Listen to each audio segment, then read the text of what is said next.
Jumpa lagi di channel yang belum bisa jadi referensi para tukang. Kawan banget ya. Saya adalah subscriber setia STD Mebel. Kali ini, di hari yang bahagia ini, kita akan melakukan sesi unboxing dan sedikit tes. Dan terima kasih buat teman-teman yang sudah berteman di Instagram. Ini adalah paket yang sangat besar.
Yang pertama adalah sebuah kertas manual. Ini sangat klasik ya. Setiap kita beli apapun atau power tool apapun, kita pasti dapat yang namanya buku panduan. Selanjutnya adalah kunci L. Ini ada kunci L. Entah ukuran berapa. Kalau ini apa ya namanya, yang suka untuk bagian di depan blade itu ya, saya lupa namanya. Kemudian ini ada dust collector.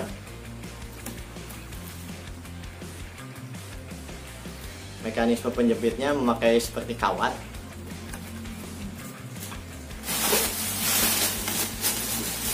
Dan yang terakhir adalah unitnya.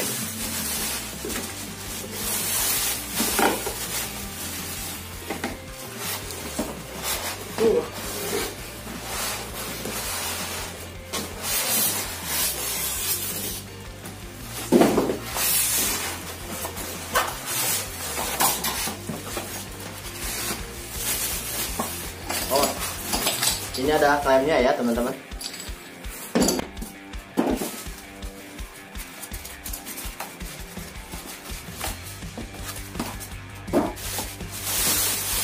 Oke, ini dia Mitre Saw 7 in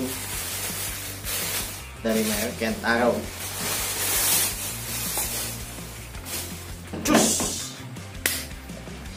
Seperti yang teman-teman lihat, beginilah fisik aslinya yang mungkin kebanyakan kita nonton di iklan online ya, di salah satu iklan marketplace, dan kita hanya bisa melihat gambarnya saja. Dan kali ini saya megang unitnya langsung. Ini wah sekali, dan kebetulan saya sangat butuh sebuah Mitre Saw dengan watt di bawah 900 ya, karena keterbatasan listrik di workshop saya. Meski sekarang di workshop yang baru itu nggak jadi masalah sih, cuman di samping wattnya yang rendah, harganya pun bisa dibilang cukup bersahabat. Nah, kita akan mulai. Di setiap pembelian kita selalu dikasih satu buah blade dengan ukuran mungkin bervarian ya. Setelah saya lihat reviewnya, ada yang dapat 24T dan ada yang 80T. Dan kebetulan yang saya dapat adalah 80T. Seperti teman-teman lihat. Untuk pertama kali, mesin Mitre Saw ini datang dengan keadaan membungkuk ya. Atau apa bahasanya, yang lebih enak mungkin teman-teman bisa pikirkan sendiri. Nah, cara untuk menegakkannya yaitu dengan menekan knob yang ada di sini.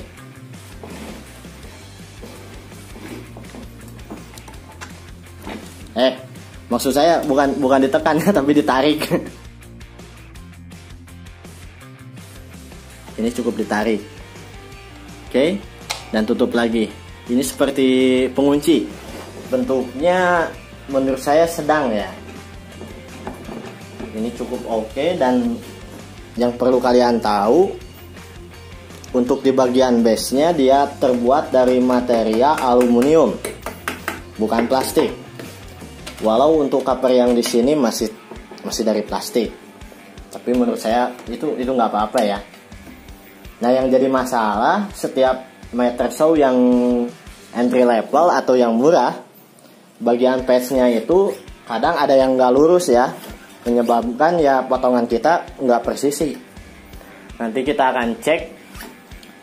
Untuk bagian base-nya di sini ada pengaturan untuk miternya, yaitu memotong secara melebar.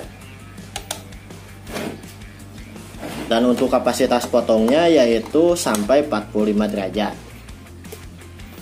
Dan untuk menggunakan fitur miternya, kalian tinggal memutar knob bagian sini, melonggarkan, dan bisa langsung diputarkan. Namun hanya sedikit keras ya, dan tidak ada bagian handle di sini.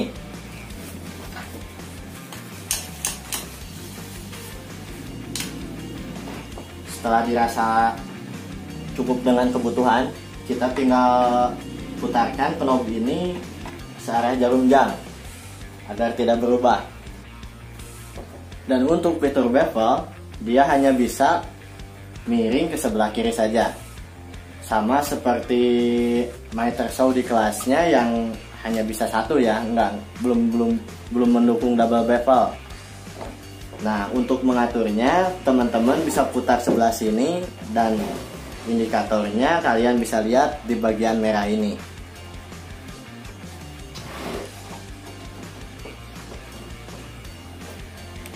Kita bisa atur sesuai kebutuhan. Dan setelah dirasa cukup seperti biasa, kita kencangkan lagi.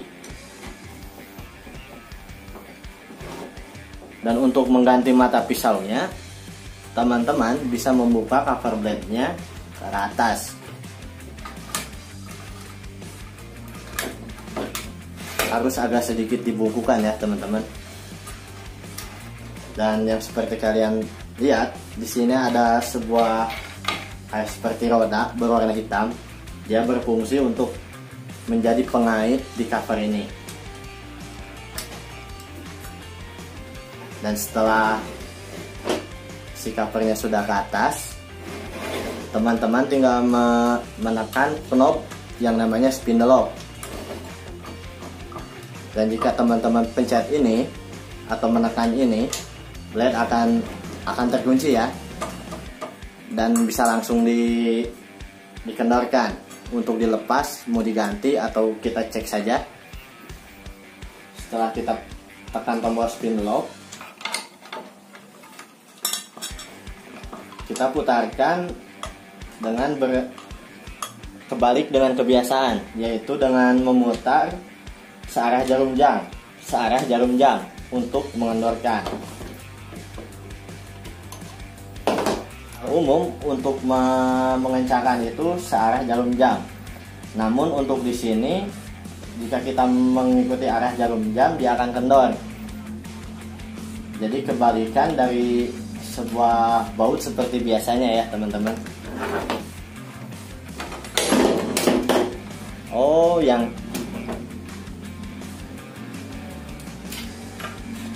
sepertinya yang tadi saya dapat adalah ini ya penggantinya. Saya belum paham. Oke, ini dia mata yang dikasih setiap pembelian, dan ini adalah berukuran 7 inch dengan 80 T.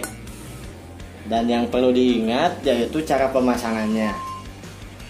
Ikuti arah ini dengan di bagian cover ini ya, yaitu arahnya ke depan kalau dari saya.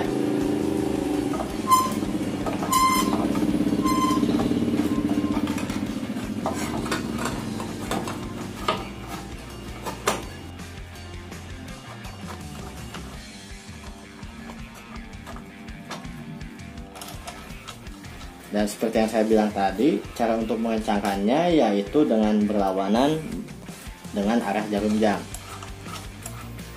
Kita kencangkan dengan jari dahulu atau dengan tangan kosong ya. Dan untuk sentuhan akhir kita bisa pakai kunci L. Dan jangan lupa untuk menekan tombol spindle lock-nya agar blade tidak ikut berputar.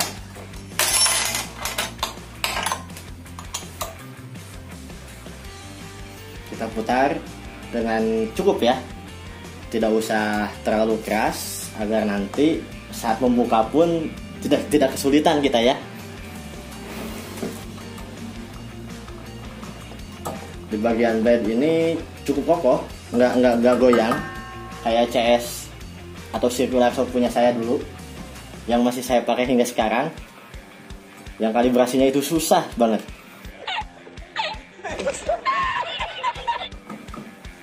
Kita tutup lagi. Untuk pemasangan dust collector, kita tinggal jepit bagian sini. Susah ya pakai tangan satu.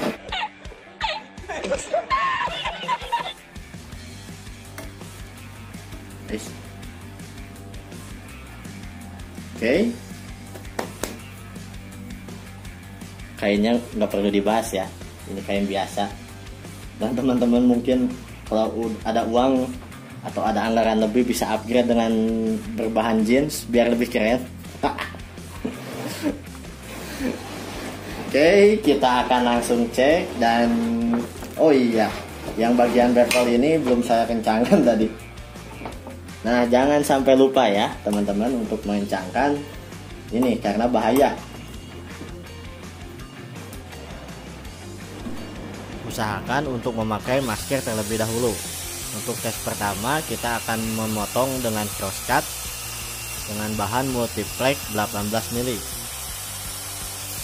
Dan perlu diketahui saya menggunakan mata bawaan yaitu 80T yang mungkin akan mendapatkan gesekan yang lebih banyak, namun hasil yang lebih halus. Hanya tidak bisa saya rekomendasikan karena setelah dicoba pada mode tertentu yaitu mode bevel cut, dia menimbulkan asap, agak sedikit nyeri ya.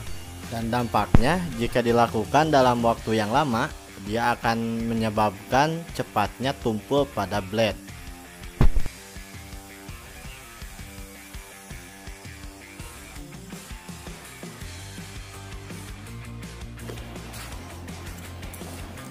Ada yang terlewat karena keburu panik ya, keluar asap. Dan untuk pemotongan janda pun itu akan lebih banyak lagi asapnya.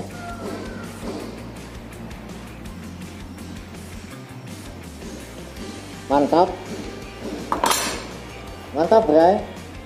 Setelah dicoba dari mode crosscut, miter cut, dan bevel, hasilnya sangat memuaskan. Dan menurut saya ini sangat presisi dan bisa diandalkan. Namun untuk PR selanjutnya yaitu mengganti mata blade-nya yang lebih sedikit. Setelah saya tanya-tanya, ada yang merekomendasikan untuk mengganti matanya ke 60T. Dan yang perlu kalian ingat yaitu ukuran arbornya, dan untuk bawaan ukurannya yaitu 25,4 mili. Dan untuk yang cadangan itu 19 mili. Jangan sampai kegedean atau kekecilan. Kalau kegedean suka ada dikasih ringnya, namun kalau kekecilan itu agak sulit ya. Selanjutnya kita akan cek keefektifan dust collector ini. Meski sebenarnya debunya masih berhamburan, agak lumayan lah, sekitar 10%-an yang masuk. Bisa dianggap itu hanya sebuah formalitas saja. Tapi untuk keseluruhan, untuk tingkat kepresisian ini cukup bagus. Bagus sekali. Bagus sekali mas. Di harga 740 ribuan dengan motor 750. Untuk di atas kertas tidak akan kita cek karena tidak punya alatnya dan tidak mengerti juga cara ngeceknya. Cukup sekian untuk sesi unboxing dan sedikit tesnya, dan mudah-mudahan kita akan lengkapi dengan pengalaman yang lain namun dengan video yang terpisah, karena ini